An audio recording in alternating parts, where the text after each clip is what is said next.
မိဘကိုလှုပ်ကြွေးတဲ့သားသမီးကရှာရောက်ဖွေရတာပိုလွယ်တယ်။မိဘကိုဖြည့်ဆည်းပေးတတ်တဲ့သူကပိုပြည့်စုံလာတတ်တယ်။မိဘကိုပြန်ကြည့်တတ်တဲ့သားသမီးက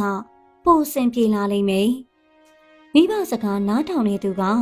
အမြဲစိတ်ချမ်းသာရတယ်။မိဘနှစ်ပါးလုံးရှိနေတော့မှတည်တတ်ပါ။ဂရုစိုက်ပါ။အသက်ကြီးမှပြန်ကြည့်မယ်လို့မတွေးပါနဲ့။ကိုပြန်ကြည့်နိုင်တဲ့အချိန်သူတို့ရှိချင်မှရှိတော့မှာပါ။မချမ်းသာလို့မပြည့်စုံသေးလို့ဆိုရယ်စင်ကြီးတွေစားကိုတက်နိုင်တဲ့လောက်လေးအဖေမေကြိုက်တတ်တဲ့မုံကလေးတစ်ထုံ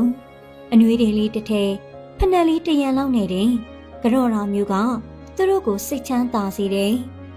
သူတို့ရဲ့စိတ်ထဲမှာပြည့်ပြည့်စုံစေတယ်စကားတခွန်းရှိတယ်မိတ်ဆွေမိဘအတွက်ကုန်သွားတဲ့ငွေကအမြဲစေစာပြန်လာပါတယ်တဲ့ကိုစီကနည်းနည်းရပြီးများများပြန်ပေးခြင်းသူက